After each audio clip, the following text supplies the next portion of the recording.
So we have a lot of new folks on the channel who have recently subscribed, and if you are new to the channel, well, first and foremost, welcome and glad that you are here. But if you're new, every Wednesday we do Bulls hot takes on the channel where I react and provide my thoughts to your hot takes. So if you want to be included in future hot takes videos, feel free to leave your hot takes in the comments below and I just might include it in next week's video. But with that, let's get right into it. So what's going on, everyone? You were listening to Bull Central here. Hope you're all doing well. Let's start off with this first hot take, which comes to us from Jake from State Farm. I'm sure you were wearing those khaki pants when you wrote this, right? But Jake from State Farm says, I think we will not get Lonzo Ball this offseason. And then there was another similar hot take related to this topic, so I'll go ahead and just combine this one. This is from Tommy. The Bulls will not have Lonzo Ball on the roster come next season. Instead, we will likely have to trade for a point guard. So the common perspective from Bulls fans is that we'll be going after Lonzo Ball this offseason as he fits a need at point guard who is a good playmaker and defender, something the Bulls currently lack. And in one of my predictions videos, I did predict that the Bulls would sign Lonzo in free agency. Now, a lot of you took that as me wanting Lonzo on the team, or that my prediction is what I want to see. But if you've been watching my channel for a while now, I personally am still not sold on the idea of Lonzo Ball, at least not for the money he's likely going to command. I do think some team is probably going to be overpaying him, and it's probably going to be the Knicks. I don't think the Bulls should try and outbid them if they do. Lonzo, is probably worth $18 million a year max. Honestly, I would prefer to sign him closer to something in the $15 million range because I do think he still has a lot to prove, despite his somewhat recent success and improved play. We also saw that from Lonzo towards the end of last season, right before the season was suspended, and then he went completely missing in the bubble and played pretty poorly.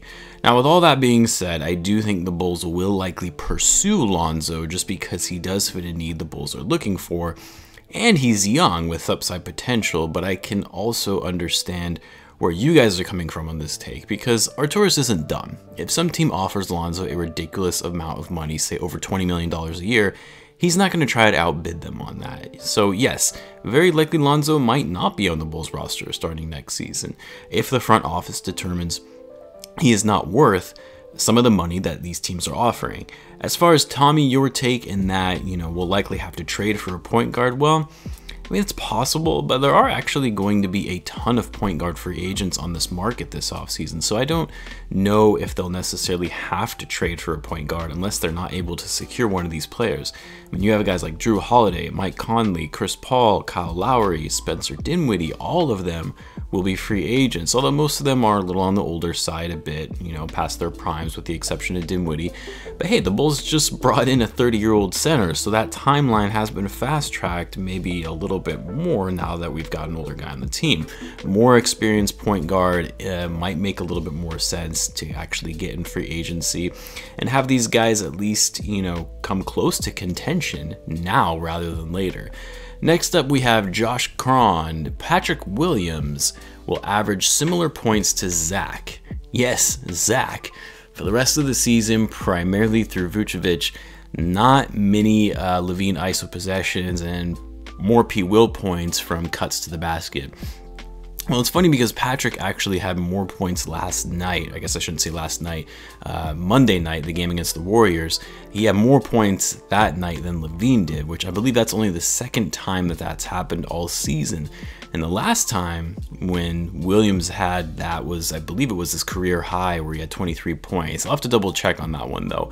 But I mean, this is a pretty bold hot take. Now, I know LaVine has struggled these past few games since acquiring Vucevic. And again, I think that has more to do with his ankle injury than anything. And I did say before that LaVine's overall scoring will probably come down, not because I don't think he fits well with Vucevic, but rather that he's no longer going to have to be relied upon as the main scorer on this team, and he'll be able to sacrifice some of those points to Vuce, a guy who is averaging over 24 points per game. But to say Patrick is going to average, similar points to LaVine for the rest of the season, no, I like Patrick a lot, but I don't see that happening. I don't see him being aggressive enough on offense to be putting up LaVine type numbers. Even if LaVine's scoring numbers likely start declining, it just won't happen that Williams will also be able to match that amount. Now, I would love to, not see as many ISO possessions from Zach, like you mentioned. I love seeing him being more of a playmaker and getting other guys involved rather than just playing hero ball. But it's still Zach LaVine. He will ensure he gets his touches and points. And Patrick, although I think, one day he could get to that type of elite scoring, won't be putting up similar numbers to Zach LaVine for the rest of the season. Next up, we have Hudson. The Bulls will have a win streak of 10 or more, I assume, games sometime before the end of the season. Wow, I love the optimism. I always love the optimism whenever I go through these hot takes from you guys, but 10 straight wins.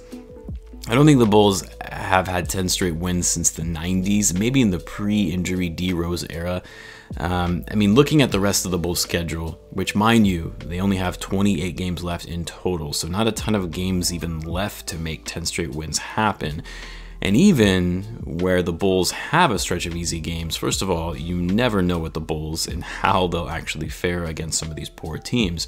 But even in that stretch of easy games, you still have some tough games within it. Really, the only stretch I found that could make it a remote possibility is this span right here, from mid to late April. But even within that, you have a game against the Celtics in Boston, which I know the Celtics have been struggling recently, but they still have 2 All-Stars, and they're also going to be fighting for a playoff spot like the Bulls.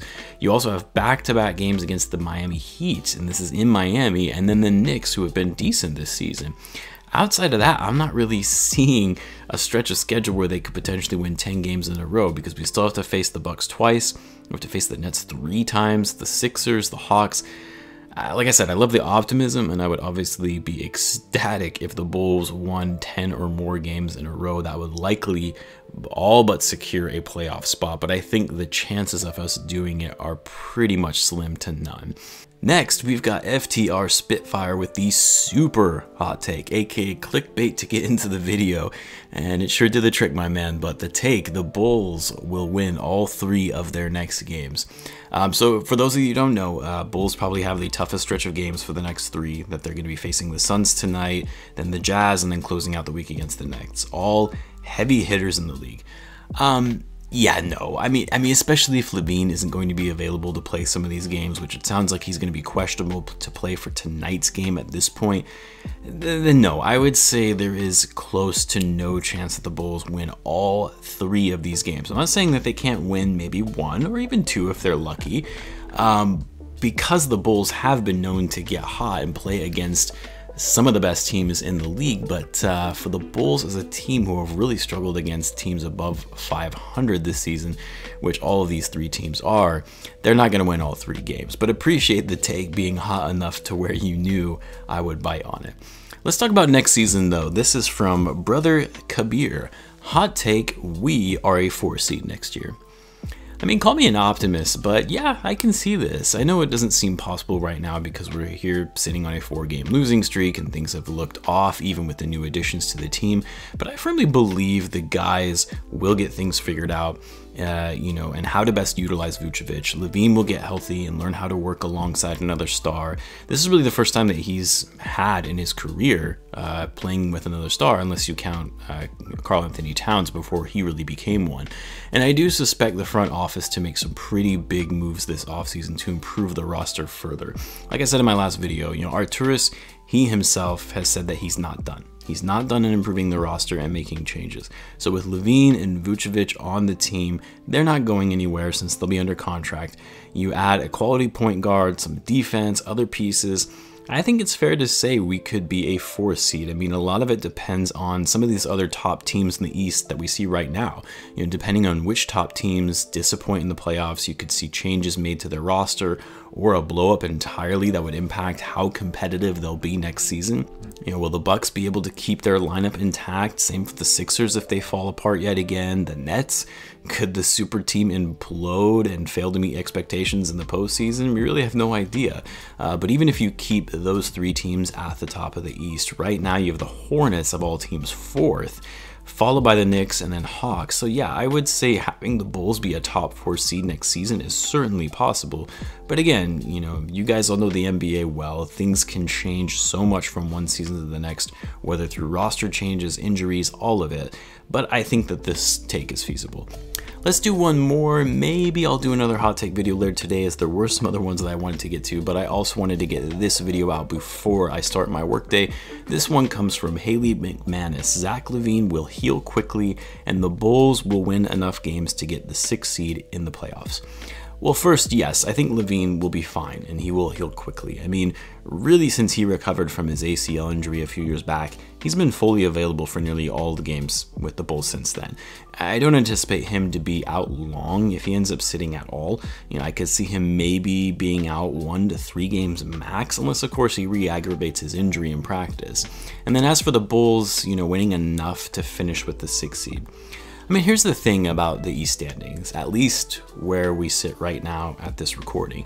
You look at where the Bulls are at, and they're sitting 10th in the East, even with the 4-game losing streak they are on right now, and even with a tough schedule ahead and a lot of road games, they're still only 3 games back behind the Hawks for the 6th seed, which is actually tied between the Heat, Celtics, and the Hawks.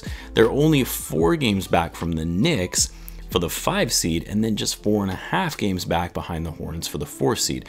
So there is a lot of opportunity to move up as long as the Bulls start winning consistently. And of course, with the play-in tournament, the 6th seed is where you want to be. That way you can bypass that tournament altogether to clinch a spot in the playoffs. So yes, I like the take. I think a lot of it depends on how quickly this team can start building chemistry and playing together as a team.